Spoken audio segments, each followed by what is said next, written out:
And then he'll still cheat on the person at home married with the right. He's still cheating, so he's not really that high value to women. What are you talking about? Because first of all, cheating. Some of my guys are married, and some of them are not. And so the thing that y'all qualify as cheating, y'all don't know. Just because listen, if you're not married, you single, so it's not cheating. That's number one. And all of my brothers are married. It could be an arrangement him and his wife have, which is not cheating.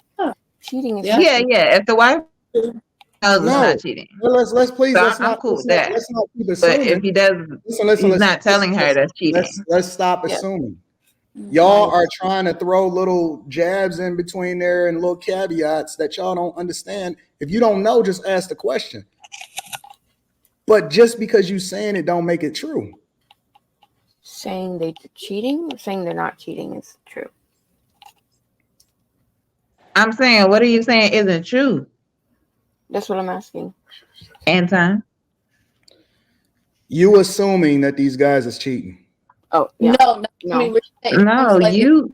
It's something that's accepted to be with a man of this caliber, because you had mentioned that earlier. I'm sorry, I'll use breaking up. Can you say that again?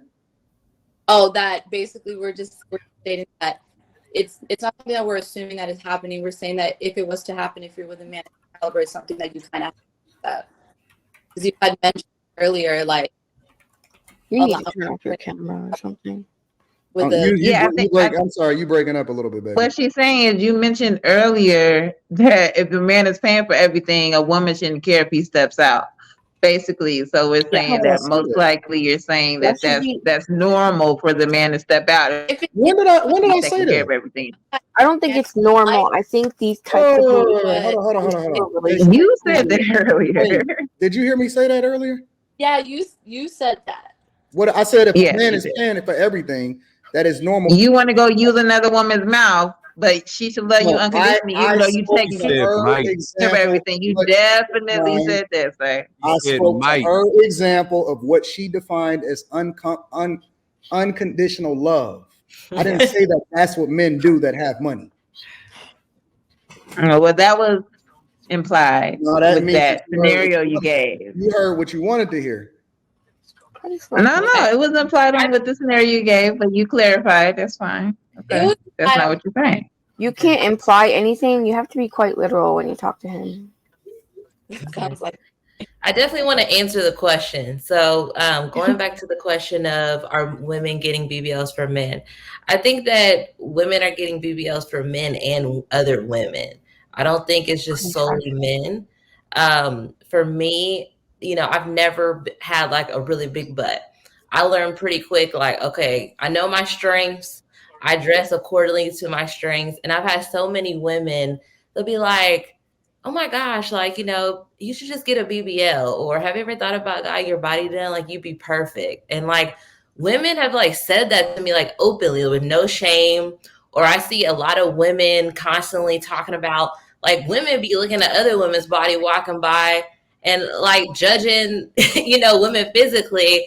I know women in my family that have absolutely nothing. And they really believe that because they have a fat ass, that they're better than the next girl. And I'm like, who cares? You got a fat ass and you're lonely. Like, I don't understand why you think you're elite than other women. So I feel like women be getting BBLs because it is lucrative, and other women, unfortunately, pedestalize women with fat asses and BBLs.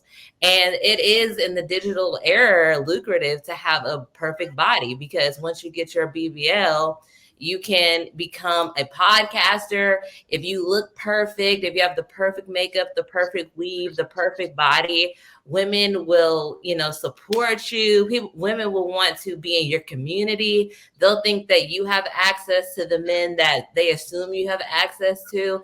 And so I'm starting to believe that women, unfortunately, are trying to please sometimes nowadays women more than men, because half the women always talk about men ain't shit anyway. So if all men ain't shit. The funny part about that, though, is the most popular female podcasters or content creators that I know don't even show their body. Yeah. Right. For example, my homegirl, and she doing way fucking bigger numbers than all of these chicks. Don't say Tasha K. Is Crimson Cure. Yeah, and I brought her to the studio and she cooked up and all of that. Shout out to Crimson Cure, because Crimson Cure, you don't even know what the fuck she looks like under all of them clothes that she be having on. Yep, she does a job on, and you know what the funny part is?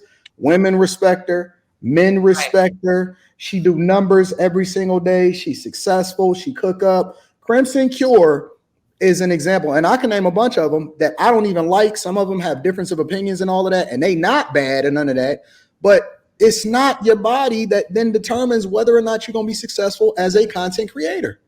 No, I agree. I think that if you look at under the comments, like I see the chat, like Candace Owens, I love Candace Owens, but she doesn't have to be provocative to be popular. She's just smart. She knows who she is, and people love that about people. I think you could be genuine in your own lane, but I do think there is a lane for the women that maybe they don't know who they are, or they are trying to come up. They utilize sex to sell it. And sex because they're stupid. They don't have anything to offer besides their body. They don't have anything in their brains.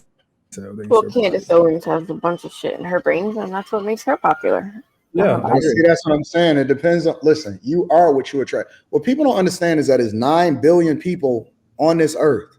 Right. You don't have to attract all of the toxic people. You can align yourself with people that your tribe, or the people that wind up rocking out with you, is a specific group of people. And it don't necessarily have to be the people that's always going on OnlyFans or throwing money in the air. That's the easy money. Women don't want to actually have any kind of substance, and they think that they can finesse their way through it, but it's a long fall to the bottom when they do that. So, because the minute that they start trying to actually be anything other than an object for somebody, then ain't nobody messing with you no more, because that's what you built yourself based off of. No, yeah, I agree. I follow the spectrum, but there are some women that I do follow. And my fiance had to check me like, why do you watch this podcast? And then I thought about it, and I was like, I really don't. They're not saying anything. When you really listen to certain women that are in that niche of, they're beautiful. Women like beautiful women. So, I mean, we're naturally gonna, when we're on Instagram and we see them, we're like, okay, we might click on them. We might see what they got going on. And I had some women that I was like really listening to on maybe like a bi-monthly basis.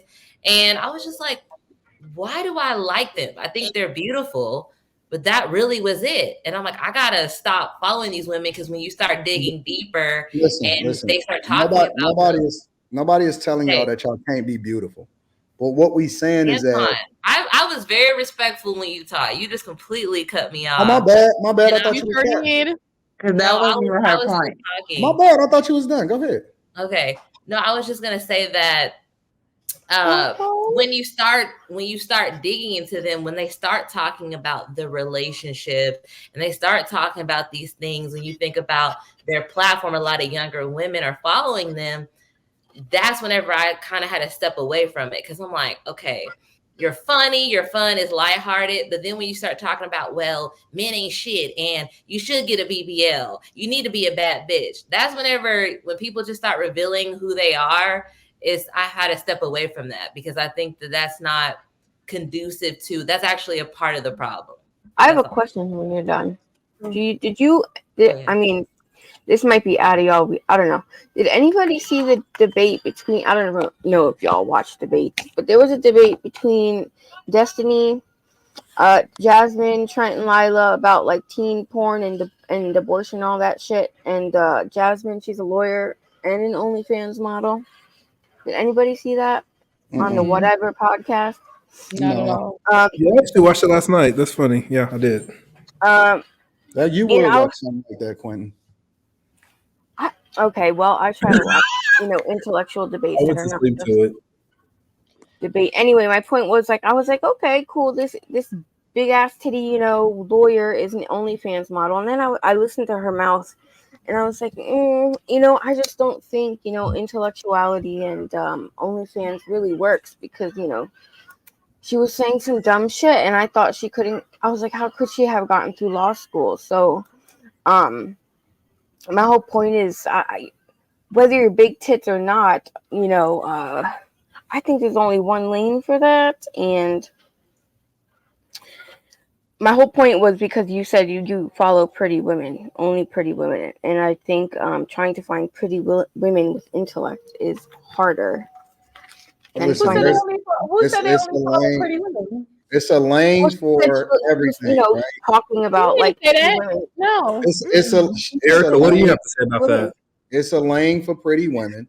It's a lane for everything that you do, right? Whatever it is that you market yourself and you bring yourself.